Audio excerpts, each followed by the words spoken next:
Mirëdita të dashur shikues, mirë se erdhët përsëri në emisionin me Jehonën në televizionin Dukagjini. Sot do të përgatis llokuma. Quhen llokumat e Bajramit, që është një recetë tradicionale e Ulqinit, dhe do ta bëj po ashtu edhe një reçel me drillza, me tash është edhe sezona e tyre. Këtë recetë do t'ju shërbej dy mysafirve, çiftit shumë simpatik, që janë magjistër i shkencave sportive Edona Meçikukiçi, si dhe magjister i fizioterapisë sportive Ervin Meçikukiçi. Të dytë janë nga Ulqini, prandaj edhe kum përzgjedh këtë recetë, edhe me qemi në muajin e Ramazanit, afrohet edhe pak Bajrami, pse mos t'i nderoj me një recetë kaq të mirë.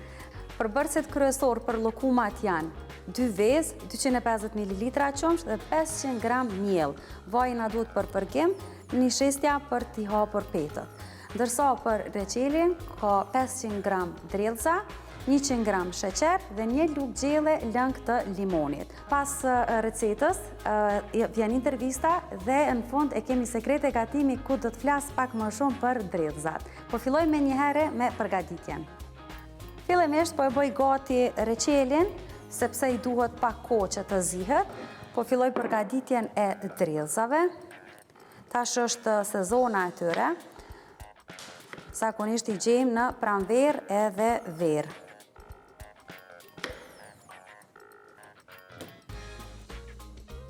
Ndojmë në 4 pjesë, që të bëhet zirja më shpejt, ose 6, varësisht sa janë drillzat të mëdha. Në fakt, këto po duken mesatare, zakonisht kur janë mesatare, janë më të shijshme.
Të lëmë që të troshë.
fundit.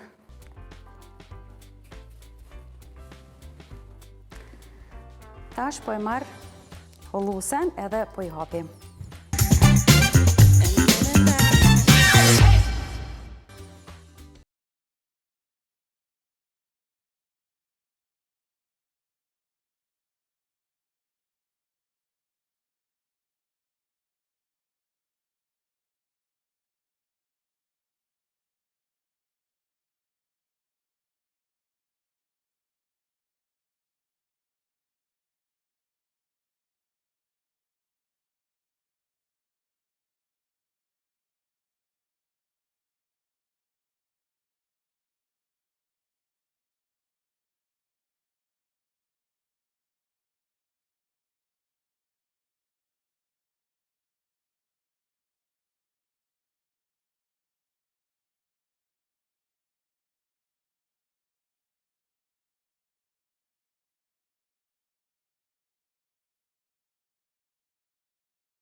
Vazhdojmë me petet e tjera. Kështë dikush një shesten, thojmë po qitë ka I hona baklavë.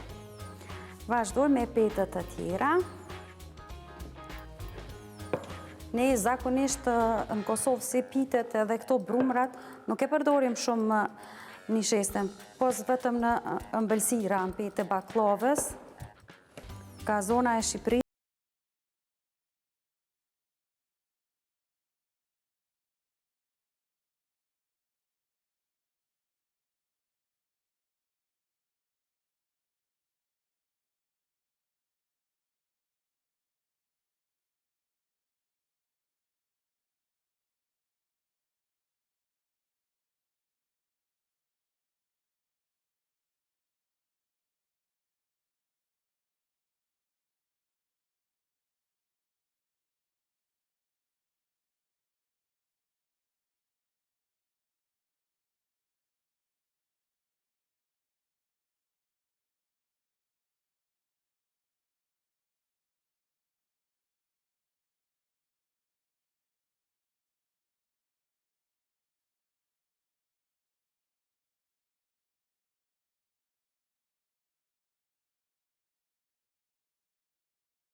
buta.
Pasi I shtypa, drellzat po I vendosi këto në një enë për shërbim. Kuptohet që kur të ftofet reçeli, atëherë merr teksturën pak më të mirë, trashët, edhe në qoftë se doni me vendos nëpër kavanoza, atëherë duhet me qenë kavanozat e sterilizuara, që do të thotë I sterilizoni në ujë të nxehtë të vluar ose në furrë, me qenë të pastërta edhe të nxehtë.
A mundi një qëllu, që ku ka ditë?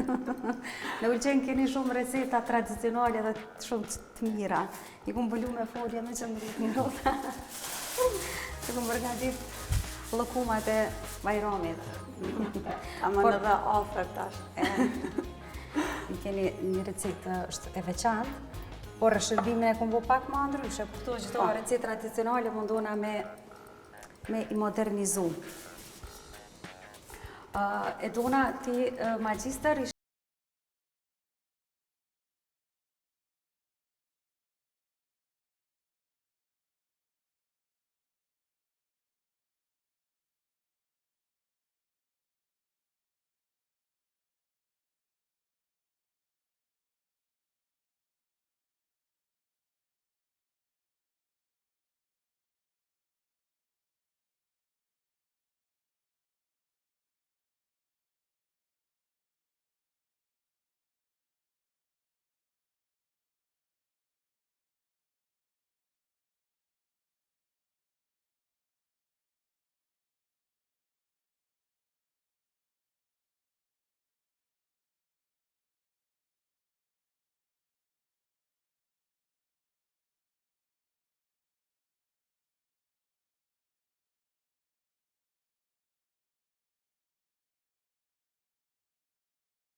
këtë klasifikim që mu kanë sa ma profesional në punën që e bëjnë. Apo vinë sportista vetëm nëse kanë lëndime, apo po vinë edhe për trajtimet e tjera? Po, shumica vinë për lëndimin që e kanë. Shembull, ka një operim të gjurit, ka një lëndim të gjurit, apo vjen edhe për një ekzaminim apo kontroll pas lëndimit. Sa e përket a vinë për prevenim apo për parandalim të lëndimeve është pak më e rrallë. Tash s'po di ku të më drejtu më shumë, me çfarë sportistave keni më shumë punë? Sportet janë zakonisht prej çdo lloj sporti ka sportista ndryshëm që vinë te na, po ma specifikum kemi basketbol, volejbol, futboll, ku janë edhe lëndimet më të shprehura të këto lloj sporteve. Ka raste që edhe se ato janë sporte që janë në mënyrë ekipore. Po këto të sportet që janë në mënyrë individuale, pëzëm edhe fitness, që ka shumë lëndime. Cilat janë arsyet se ndodhin këto lëndime?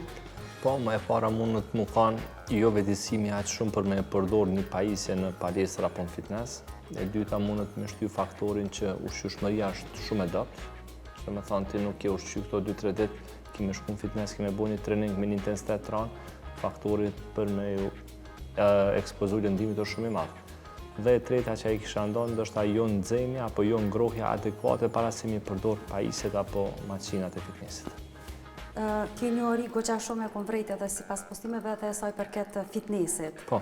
A mendon që se fizioterapeutat mendoj që e din këtë punë shumë a mirë, a mendon që duhet të bëhet ndarja e ushtrimeve, një ditë me shku vetëm këmbë, ditën tjetër të barkut, apo se pjesët e trupit janë gjitha bashkë? Po, rekomandohet çdo herë mu bëhet ndarja sipas ditëve dhe ndarja e grup muskujve. Shembull, rekomandohet për një seancë servitore mu përfshit 2 deri në 3 grup muskësh. Për shembull, të marrim ditën e hënë do të ushtrojmë shpinën.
Normal të shtyjat dhe karbohidratët, një ushqyeshmëri e kombinueshme dhe një stërvitje adekuate edhe rezultati nuk ka me munguar. A ka Ervin se the pak ka fizioterapeut që ndohen edhe në drejtimet të tjera si ju që jeni për sportista, për fizioterapeut pediatrik, kardiovaskular?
Vetë ajo lifestyle joni është ashtu dhe jemi e Ervinit, mundohemi të njëjtën mja për cilë dhe vajzër. Mundohna me ushqy maksimalisht shëndetshëm, si mëngjesin, drekën, darkën, ja jep tamanat që i duhet në fëmija për mu zhvillu mirë. një imunitet që me pas që të qysh në kur është tina e dimrit, ushqimet që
Masazherës ka nevojë.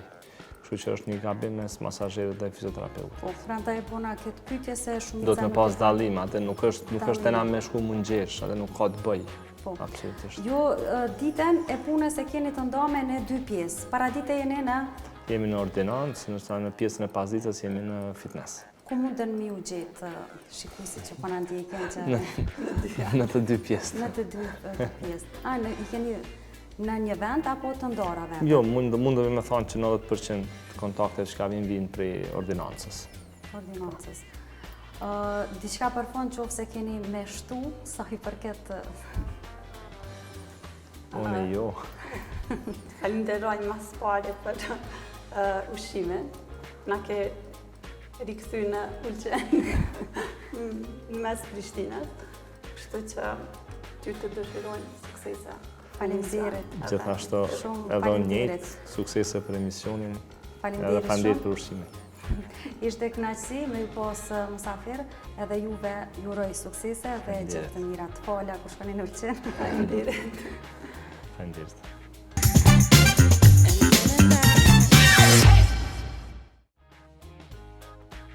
Të dashur shikues, dhe arritëm në pjesën e tretë të emisionit Sekrete Gatimi. Sot do të flas për dredhzat, me që përgatit atë llokumat të reçelin me dredhza. Tash është pranvera dhe zakonisht dredhzat i gjejmë më shumë në pranverë, po ashtu edhe në verë, kështu që pse mos t'i shfrytëzojnë në maksimum t'i hajmë të freskëta, t'i vendosim edhe në ngrirje që të kemi gjatë gjithë vitit, po ashtu edhe me përgatit ëmbëlsira të ndryshme dhe reçel. Dredhzat e pjekura duhet të kenë ngjyrën e kuqe. Nëse e kanë ngjyrën të verdhë apo në jeshile, atëherë janë të papjekura. Dredhzat që kanë formën mesatare, me madhësinë mesatare, janë më të shijshme se kur janë ato të mëdha. Pasi që t'i blejmë, atëherë duhet t'i pastrojmë. E marrim një vangull, një enë të madhe të mbushur me ujë dhe hedhim pak uthull të barbën edhe sodë të bukës. Më thonë, nëse e keni vendosë 1 litër ujë, atëherë vendosni diku qerekun e gotës tek uthullës. Dhe brenda i hidhni dredhzat. Dhe i leni në këtë ujë që është me uthull për 10 deri në 15 minuta që pastrohen tërësisht si dhe ju largohen nëse kanë pesticide. Pas 15 minutave, atëherë po ju tregoj, këto në fakt unë i kom pastru edhe para emisionit me uthull, tash po ju tregoj si ta bëjmë tharjen e dredhzave.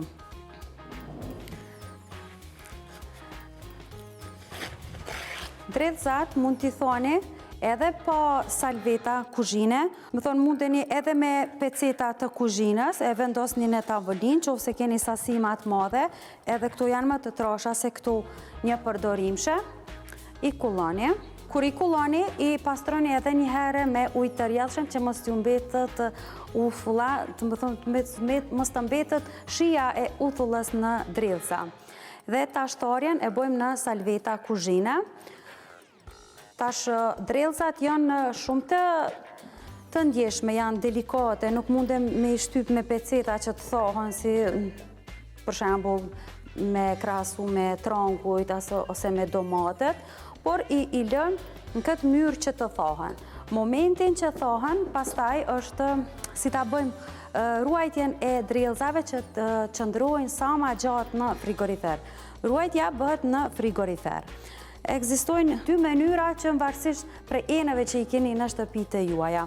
Kur e vendosin një pjatë, gjithmonë vendosini në pjatë salveta apo edhe peceta, çfarë do pecete, kuzhine, edhe sipër e hidhni këtë enën me vrima, pastaj sipër i hidhni drellzat.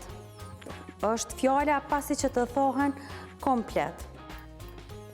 Që mos janë kështu të hidrante, se pasi që të vendosen në frigorifer duhet të jenë të thara komplet. Jo vetëm drellzat, por edhe frutat të tjera të malit që janë kështu të buta, sikur boronicat, mjedrat dhe manaferat.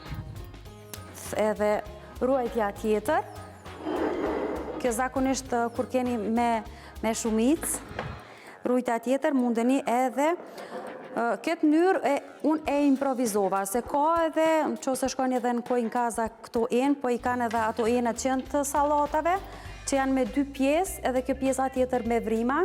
Tashmë pjesën poshtë e vendosni salveten, edhe pjesën tjetër me vrima që edhe e mbuloni me kapak. Kështu që edhe këtë mundeni me mbulu me pecet apo se me çfarë do kapaku. Vazhdojmë edhe mënyrën tjetër. Edhe këto, qoftë se doni me vendos në këto enë, se ka persona që blenë gjithmonë sasi të vogël edhe i kanë fiksim pastrimin edhe ruajtjen. Vendosni këtu salveten, kuptohet edhe kjo pasi të thohen komplet drellzat, i vendosni në enë, edhe vendosni kapakun. Kjo është një mënyrë shumë e mirë për të ruajtur qëndrueshmërinë e drellzave.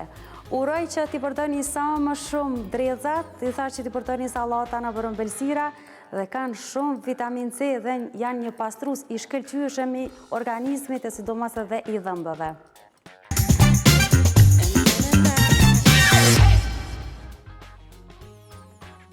Të dashur shikues, ju faleminderit që na ndoqët. Shihemi në javën e ardhshme. Mirë betshi.